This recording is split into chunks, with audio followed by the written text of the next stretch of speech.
fitness instructor and director of Ox Train for OxFit. So Erin, we'll turn it over to you. You can begin to share your screen and your slides whenever you're ready. Okay, great. Well, yeah, thank you for the introduction. That kind of in a nutshell, what I'm doing here. And so really to expand, I've been with OxFit for just over a year now. We are essentially a smart gym device company that also specializes in AI programming. So one of the things that I do here is I am one of the on-camera trainers. I'm also part of the AI team that is helping design protocol for personalized programs.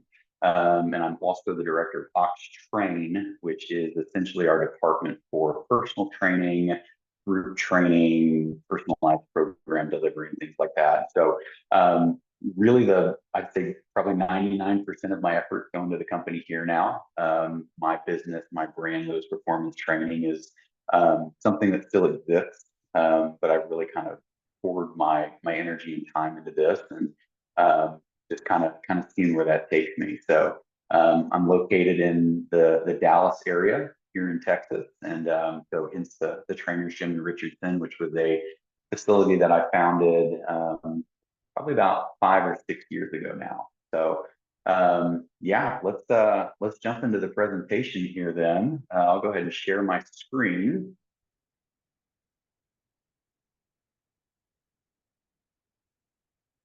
Let's see here.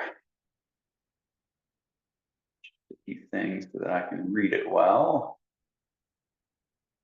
Are we seeing the image on y'all's end? Perfect. Okay, let's do it. So today's presentation, I'm setting a timer so I don't kind of ramble on beyond my time here. And if I kind of move, that's just kind of part of my flow. I'm a little more accustomed to presenting live. And so if you kind of lose me on the screen, I promise I'll be back in. But today's presentation is on periodization models for the private sector. And private sector really refers to anything from a group exercise program, boot camp, anything that is a private facility or program that personal trainers, group X instructors, or owners may be using. And so that's really the definition there. And so I do want to kind of preface this with today's lecture is not about designing a periodization plan from scratch. That's a much longer presentation. I'll leave that to CSDS and maybe another time. Rather, today is about how to adapt that plan. And we will touch on what periodization is for sure. And so just to give a broad overview, 99% of folks in this call are going to kind of know this already, but for the folks that don't, periodization is really just a logical and systematic approach to structuring your training intervention. It's to help athletes achieve their peak performance at the time that you want, such as a competition. And this really is just about dividing these training processes up into distinct phases. And so it's a long-term plan made up of short ones. And we do this through programming. So this is adjusting the variables in these phases, things like your steps and repetitions. And this is just to help you achieve those specific adaptations. These are essentially the pieces to your plan. And so this is really something that coaches and trainers are already doing, right? At least to some degree. And so the question of this presentation is, why do we in the private sector often leave this long-term planning technique to strength and conditioning coaches of teams? Why not use it ourselves? And so to kind of give an overview of the strengths, for those of you who maybe are not super accustomed into periodization planning yet, if it's something that you're maybe starting to learn about, these are really the strengths and the justification behind it. And so you're looking at a potential for optimized performance, helping athletes peak at the appropriate times. You're looking at a systematic scientific progression that really relies on logical and gradual increases in different training variables. And this is reducing your risk of overtraining and injury. You're targeting specific adaptations. So whether it's strength, endurance, power, or some other variable, you have these phases that are meant to target it. Promotes well-rounded development. It prevents plateaus. And so by regularly changing these variables, you're looking at breaking through plateaus, not only on a physical basis, but also a mental basis as well. you're looking at a balanced workload. And so not only your approach to training, but also your rest and recovery periods are well planned so that you're optimizing your performance. Individualization. And so even though we have our main road, if you will, of our plan, we do have the ability to create these side roads in order to fit specific individuals within your organization. You're providing a framework for both your short-term and long-term goals, which helps again with that motivation and focus. And you're looking at something that's adaptable. And so again, depending on the needs that may change over the course of, say, a season, you have this flexibility to change to certain circumstances. And so in regards to teams versus private groups, one of the biggest benefits is just that structured schedule.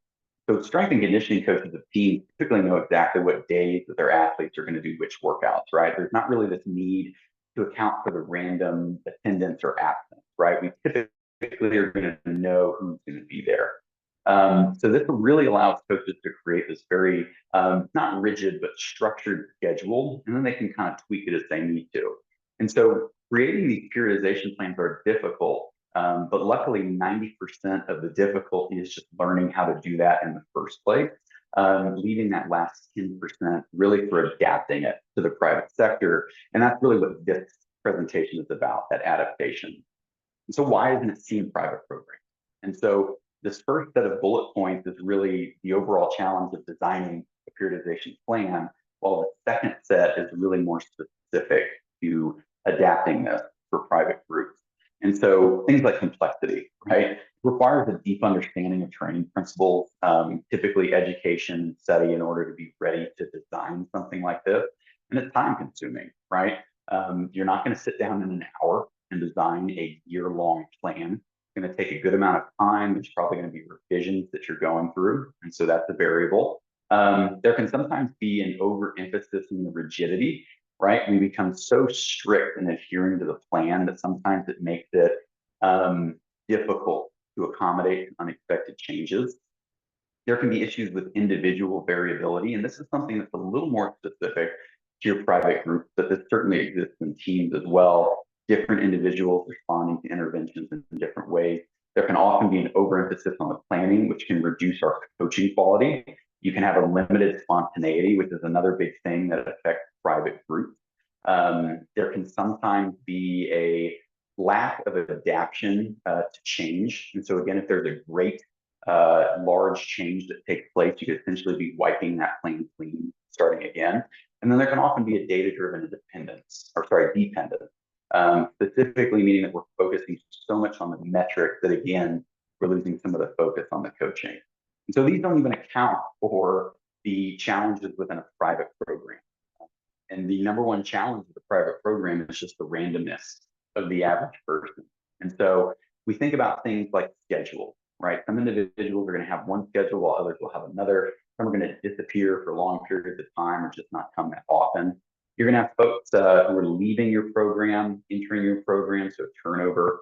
You're looking at different levels of compliance where people are consistent, leave for a while, maybe not coming frequently enough. And then you're also going to have a much wider range of fitness levels that you're going to be challenged by versus, say, a team, where there's still a range, but not nearly as drastic as somebody who may be coming in from off the street. And so overcoming these obstacles, you can take a little bit of solace knowing that, again, 90% of the challenge is just getting to that point of creating your plan, right? Taking the time, adjusting the complexity, and making it work for you. However, once you have these things set, we're considering these types of solutions to overcome these challenges. So when we're considering varying client schedules, one thing to consider with your periodization plan is a rotating schedule. And so oftentimes with teams, what you'll see is Tuesday, Wednesday, Thursday of each week, we're doing similar muscle groups, similar workouts. And we know exactly what days we're coming in and exactly what we're doing. Well, the issue with this is if you have a client who is only able to come in on certain days of the week, if we're always seeing those same workouts over the course of that mesocycle, it could be a problem with them getting balanced training. Not only are they going to not get balanced training, it's also probably going to result in them leaving the program when the training that they're doing becomes stale. And so we have an example here, the 5 workouts that are listed on the left side and the calendar that accompanies it. And so you can see if you'll follow on Tuesday, this is a split routine program looking at upper body push on Tuesday. We don't see upper body push again until the following Thursday, the next week, and then Friday of the next week, and then back to Tuesday. And again, you can make this as complex as you want to. This is just really an illustration here to show you that if somebody is always coming in a certain day, they're always going to hit something differently. So as far as the second challenge, new clients who are always entering your program, something we want, right? We want to consider undulated periodization. And so undulating periodization is really the concept of breaking your training interventions, the variables, the intensities, the volumes, and having those switch more regularly. So oftentimes what you'll see with team planning is much longer blocks of time where we're focusing on a specific type of training. We may be broken into our off season, pre-season, in season, post-season. And so we may be seeing much larger blocks where we focus on, say, endurance. When we're thinking about clients who may be entering and exiting the program, we have somebody who comes in near the end of, say, our endurance training cycle. It could be months before they see that type of training again. And since we're not trying to move them towards a specific type of competition, doesn't really benefit them as much as would an athlete.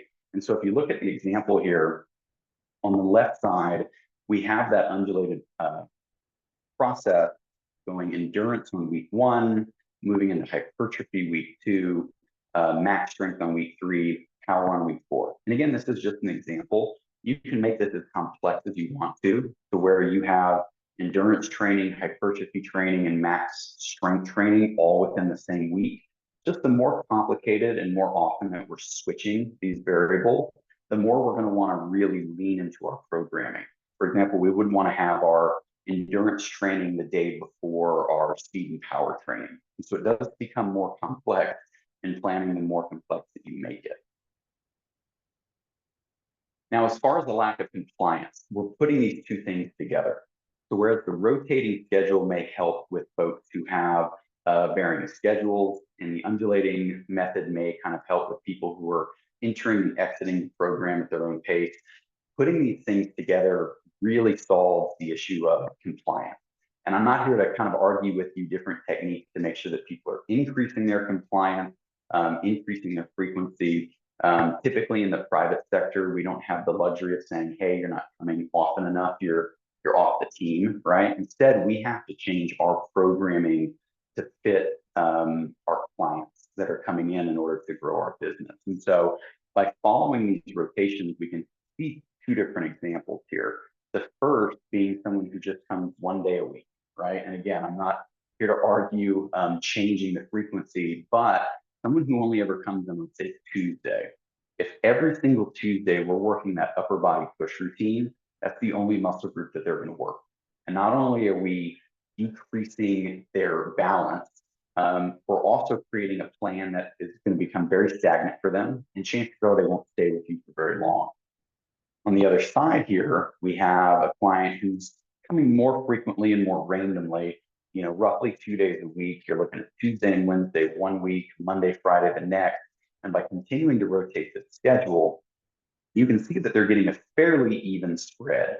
Certainly some muscle groups are being targeted more than others, but it's a much better form of balance than if we were to have those same workouts appearing week after week. So lastly, accounting for different fitness levels and limitations. This is really the simplest, right? This is us leaning into our programming. And so we're already designing the periodization plan.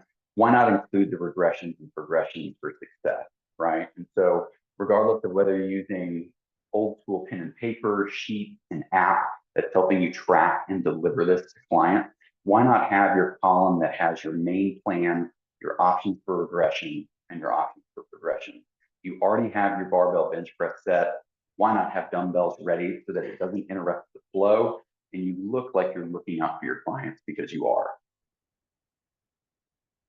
Now, when we're considering in-person versus virtual, virtual programming is in a way solve a lot of these issues when we're translating periodization from teams to private groups, because when we're thinking about a virtual program like an app, series of videos, clients will be able to take those in whatever order you prescribe, essentially, right?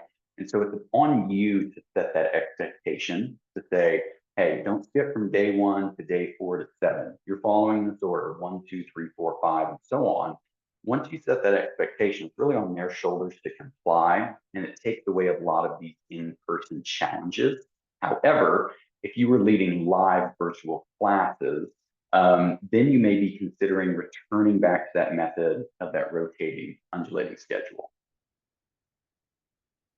So why use it in private programs? Does it actually work? And I actually used myself as kind of a case study for this. In my area, I could not find a group exercise program that really focused on the periodization design. And I personally came from a large boot camp background where we delivered relatively random workouts. There was some semblance of plan, but it wasn't a long-term plan. And what happened was when I switched these same clients from a boot camp type method to this structured strength and conditioning periodization, they loved it. It allowed them to work on specific things. They were able to hone in on weaknesses and strengths. They knew when they were going to see exercises again with the tools that I provided through both originally sheets and then eventually an app. They were able to track their metrics, see what their plan was down the line, and get ready for those things. And what we saw was real results. Not clients who were only succeeding in weight loss, muscle mass, or improving endurance. These were folks who were undergoing a complete body recomposition, improving their stamina. They were eating healthier to preserve their progress. It was really a holistic change. So last slide here as we come up on our 15-minute. This is 2 different charts showing the success of switching to these structured programs in the virtual space. So here at OxFit, we have on-demand classes, and we also have programs that people can follow. And so when we first started here, a lot of the releases of classes were essentially randomized the same way that a boot camp would be, right? We have strength one day, we may have HIIT another day. And by simply switching to the program method of saying, hey, we have day 1 through 5, we have 4 weeks of this. It is a structured plan that you can take. We saw the number of classes being taken by increased by 259%. And on top of that, the view duration increased even more by 462%. And so what that was saying is not only were clients taking more classes, they were also comfortable taking longer classes because they now had their plan and they have the confidence to kind of take these things on. And so this really showed us that people want this. They understand the design and the intelligence behind it, and they're definitely looking for it. The best part about all of this is that when you put that work in on the front end, you kind of get to coast on your framework a little bit. There's definitely going to be things that you're going to have to change as you continue on, but you're establishing a semi plug and play setup there. And so that's really the end of the presentation. Thanks for checking that out. I did want to include an offer for checking this out. And so first off, my contact information is there on the bottom left. If you ever want to reach out to discuss this topic, something about OxFit, anything else, you're more than welcome to reach out to me. And in addition to that, I highly encourage you to go to oxfit.com and check out our devices. We have both the XS1 and the XP1. The XS1 is really what I specialize in. It's more of our consumer model that we teach classes on. My belief is this is really the future of home strength training, so something to check out. And if you decide that you want to purchase one, I've got some coupon codes for you to get a discount. Feel free to reach out to me about that as well. If I can get you a deeper discount, I'm happy to, especially if you're looking at adding some of these devices to a facility or a program. So thank you very much, and we'll open it up for any Q&A. Thanks a ton, Erin. I've got a bunch of questions, so Sure. let me fire one off and I'll let everybody else start to unmute themselves and jump in. Could you just tell us a little bit about the difference between the XS1 and the, what was the other one? The XP1. Okay, so the XS1 and the XP1. What are the Mm-hmm, differences? mm-hmm. So the main difference is both the size of the machine, the weight that you're able to use on it, and also the price point as well. And so The XS1 is, again, more of our commercial device. And so you have 4 cable connection points. You have the bench, you have a library that's loaded with over 250 exercises and on-demand classes. Next to that, the XP1 is really something that's been established more for physical therapy clinic, strength and conditioning, athletic training rooms. And the reason for that is it has a wide array of advanced and safety features. So both of the devices can enable things like change mode, eccentric overload, burnout mode, where it's adding on weight every single repetition. They both have virtual spotter functions where they feel struggle or they feel a tilt of the bar, they immediately remove the weight. And so the XP1 is about 4 times the size. So it takes a lot more real estate to use that one. But it works really well for strength and conditioning teams, physical therapy clinics, and things of that nature, whereas the XS1 is really more for an in-home device.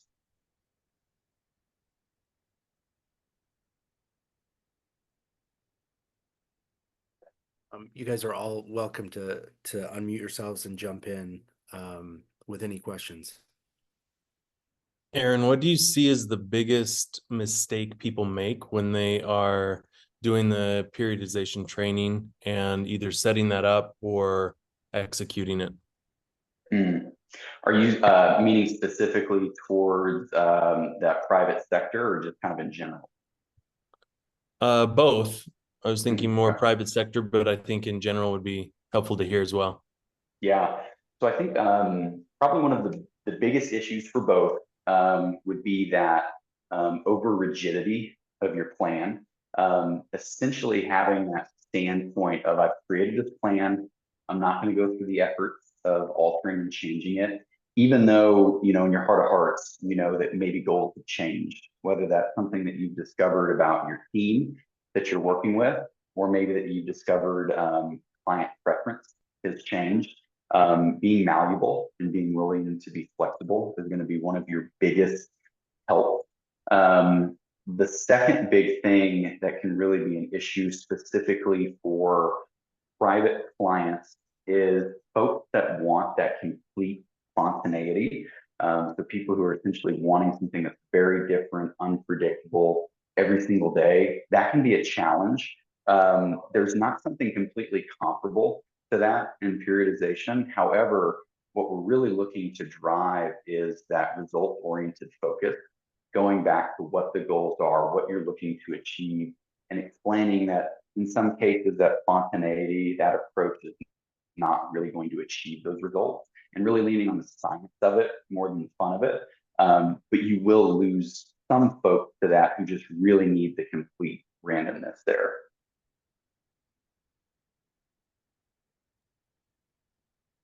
Thanks. All That's right. helpful. No. Erin, I had a question. We at our facility run like it's a lot of just general population, and our programming changes monthly. I don't have any like say in it really. I just kind of go in and execute. Our manager and one of the owners kind of puts all the programming together. And a lot of it's very like full body. We go through power and strength, all the like patterns, all that jazz. But a lot of it is every 4 weeks, pretty much everything changes up. We'll see maybe like one variation of an SLDL stay from June into July, but then come August, once this group of like relatively untrained individuals, they start to get the hang of it, we switch it because it's like, oh, well, we need to keep them engaged. We've had people here for 2 years. Like we want them to be able to like be like to enjoy their time and like be exposed to new exercises. Where's the like where do you view the diminishing returns as far as like novelty versus just staying consistent with like, you know, just hitting the same pattern over and over and over? So sorry, it broke for just a second. As far as the returns of clientele continuing to come back month after month. Yeah, so we have a lot of people that have been since like been coming to the gym since it opened in 2021, and our like boss is pretty much, you know, like we want them to have variety so they stay engaged because they've been here for 3 years, they've been coached really heavy. They could just go to any gym and, you know, make these up on their own, they'd be okay. But we keep giving them like new novel things, but they're not necessarily like as soon as somebody comes in, maybe we deadlift for 4 weeks, but then when we change the program every 4 weeks, deadlift might not be back for 2 or 3 months. And then by the time they get back to it, they have to relearn the pattern, and then we never really see them necessarily get better at the movement. Sure. Yeah, my program is actually very similar to that. We worked a 4-week mesocycle and adjusted the programming after that. And so much of my strategy was to make sure that we were still accomplishing similar movement pattern. And so maybe if it was a barbell RDL, we were switching to a trap bar RDL, or we were switching to dumbbells. We were working a good morning. And so my justification to that when clients said, hey, essentially, hey, I missed the deadlift. Like, when do I get to do the deadlift again? The explanation is explaining, hey, this cycle we're focusing on that hex bar deadlift or that good morning, which is the same movement pattern. We're looking at similar muscle activation. We're looking at getting you ready for when that deadlift comes back, and essentially saying, hey, the deadlift is going to be back, right? That's definitely something that we're going to do. And so making sure that the following months have that similar muscle pattern engagement within them, so you at least have that almost substitution for people that are looking for something in particular. In addition to that is I really value clients having some sort of way to track the exercises that they're doing, maybe through an app where they're able to actually see these workouts that's programmed. And so they can actually not only look potentially in the past at what's happened, but what's coming in the future, and seeing that there is that very specific progression for them to get to a certain point. And sometimes just knowing that there's that intricate of a plan ahead for them, they, at least in my experience, have found that they don't mind so much waiting for that deadlift to come back around.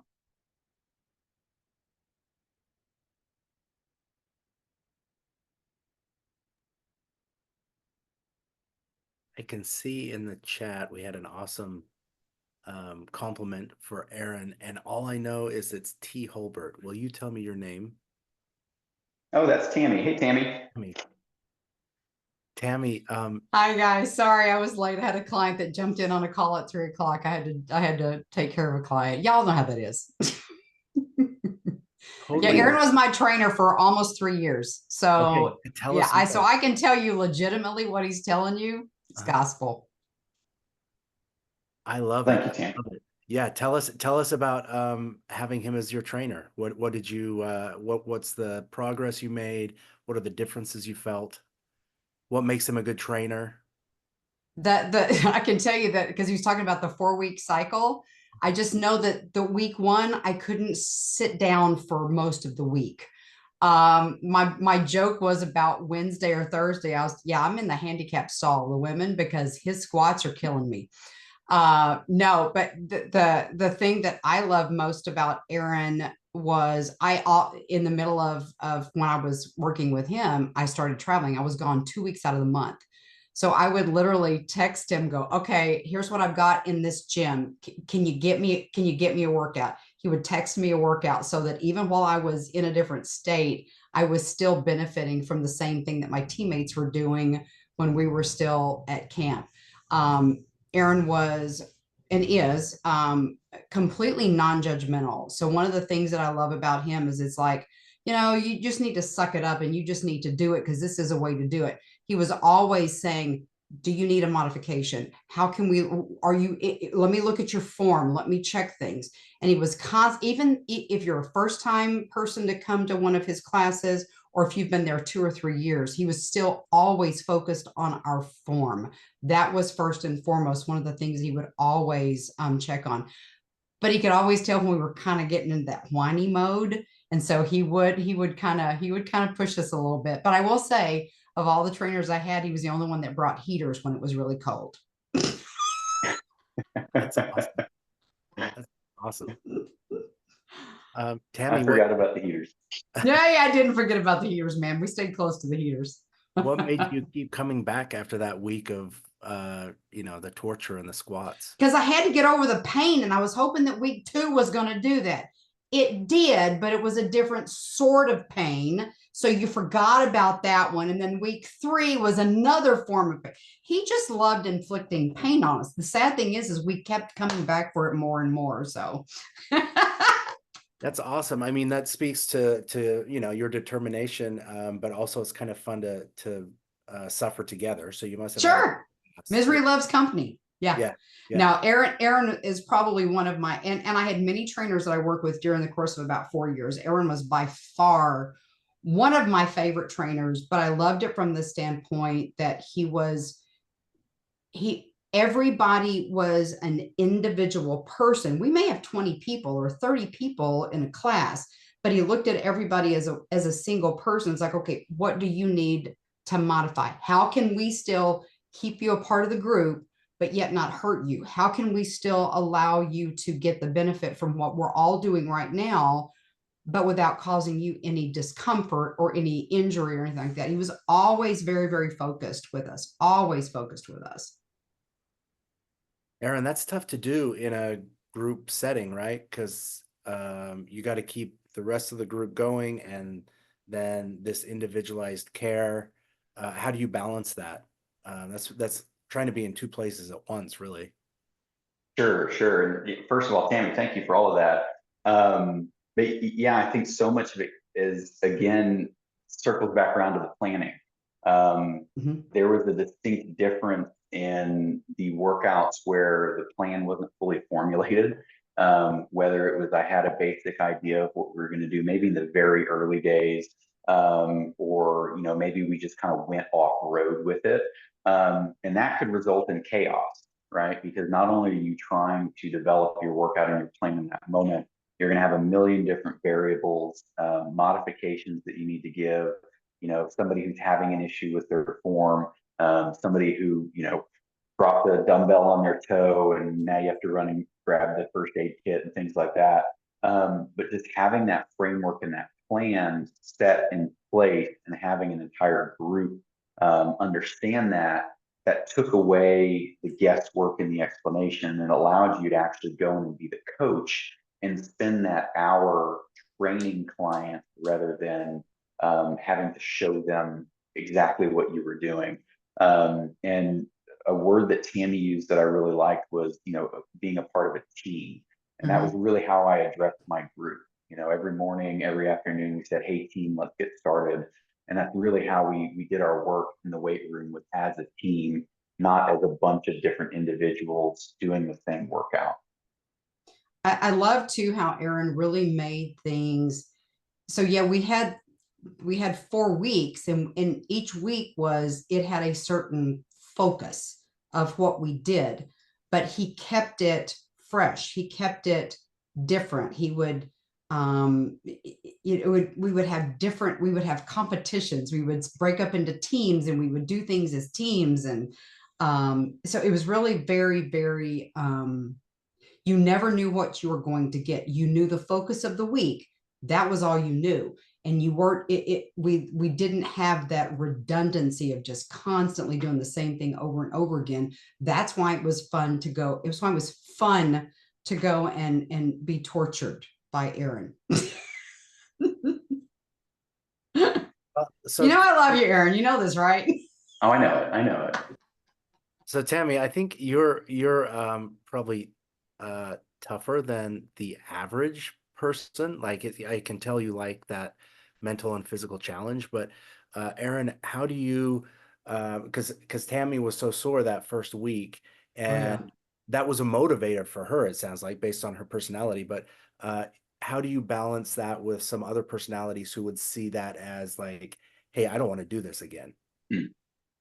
Sure. And I think really it came down to understanding individual goals. And so even though our focus of the day may have been working on max total body strength, and we may have a barbell back squat and a bench press in the mix there, somebody who is dealing with, being in their first few weeks and they're extremely sore, being willing to make little adjustments to their plan in that moment, whether it's, hey, let's do this modification of an exercise that's not as intense, or maybe let's take you from attempting to do 90% of your max, let's bring you Yeah. down to 75%, so that you're still able to achieve that forward progress, but we're not putting you into this mode of overtraining or injury.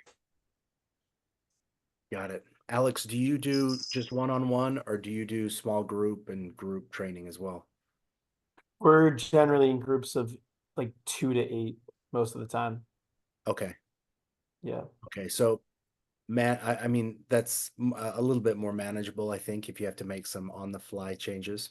Yeah, absolutely. Our whole like shtick here is the progressing, regressing. We have this like clipboard we carry around with us. It's all like up and down the thing. So it's very much like how do we regress somebody, but without kind of what Tammy was saying, without like getting people taken out of the group or feeling excluded, still giving them like stimulus, changing them up on that. So definitely a lot more manageable than 20 or 30. We do on Sundays occasionally we'll run like a 25, 30 person like boot camp style.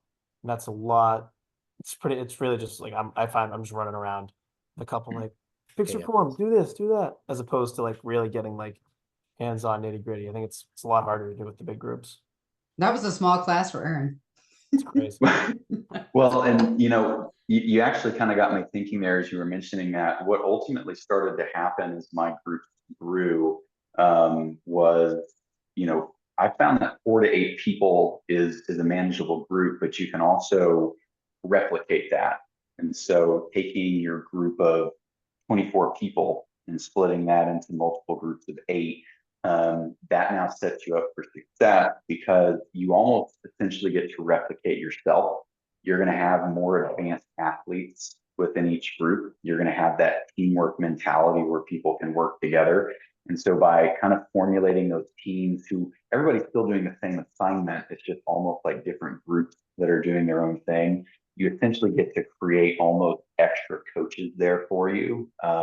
People who understand the form better, maybe have that motivational factor to keep people going. And now you can kind of lean on your clients as well who've been around for a while to kind of help you with those larger groups.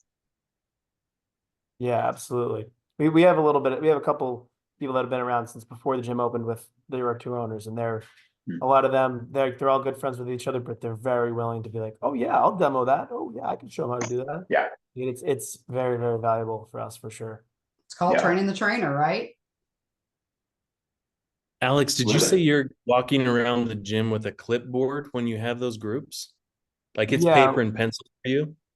Yeah, I actually usually walk around with this little like Nancy Drew notebook, but we all like how we keep track of everybody's like wherever they're at. We have a like a big Excel sheet online. There's probably like 100, 150 adults that come in, and we kind of we take down every weight that they use for everything, put it in. So if they are with a different trainer at a different time, like we all kind of have like shared notes on them. And what we're supposed to have with us, like, okay, you have what their weights were when they did this program last week. Like if you know, oh, Susie has a broken toe or can't go overhead with her shoulder, like, okay, you have that. And then we have this whole regression model that we just like, it's super easy for us to be like, oh, she can't do rear foot split squats, we'll go regular split squats. Can't do those, okay, we'll do isos, but whatever it is. So we have just a lot of like information. We went through like very, very extensive training when we got hired there. It was very much like have it ready to go before you yeah, I don't know. Wow. Yeah. I just put my email address in the chat. If you guys will just email me with your mailing address and size, I'll get you a fit t-shirt. I just want to get that out before anyone else jumps off. Erin, I am really interested. Remind me how long you've been with Oxfit? Just over a year now. Okay, so tell me about your role there. I mean, obviously, I know you're doing the online classes. Are there, Mhm. do you have other responsibilities as well at Oxfit, and Mhm. what are those? Yeah, so my primary responsibility is the on-camera training. So pretty much every day I come in and film content. We have another 5 trainers who are full-time and another, I believe, 7 trainers who are part-time here. So I'm actually here in office. When I finish my filming for the day, the rest of the day can be programming, what we call quality control, where we're watching the classes, time stamping, making sure that they're device ready before we actually put them on the XF1. And then in addition to those duties as the trainer, I'm also part of the AI team.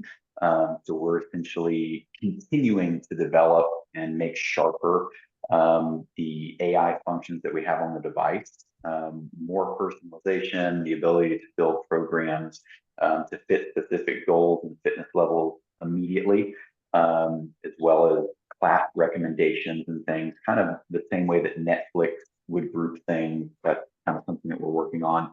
And then my last major responsibility here is running the OpsTrain program. So clients who are interested in doing one-on-one training, small group training, or receiving a personalized plan designed for them.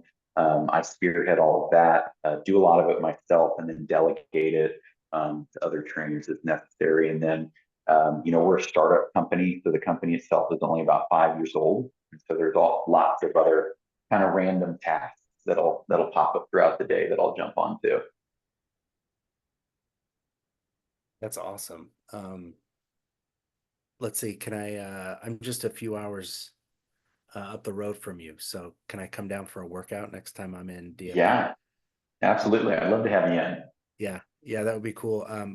A few months ago, we actually were at a trade show, and right next to Oxfit, our booths, but Yeah. there were so many people at the Oxfit booth waiting to try it out that over like 2 or 3 days, I didn't even get a chance to use it. So I would love Sure. to give it a shot. Yeah, I'll give you a one-on-one demo and session for sure. Cool.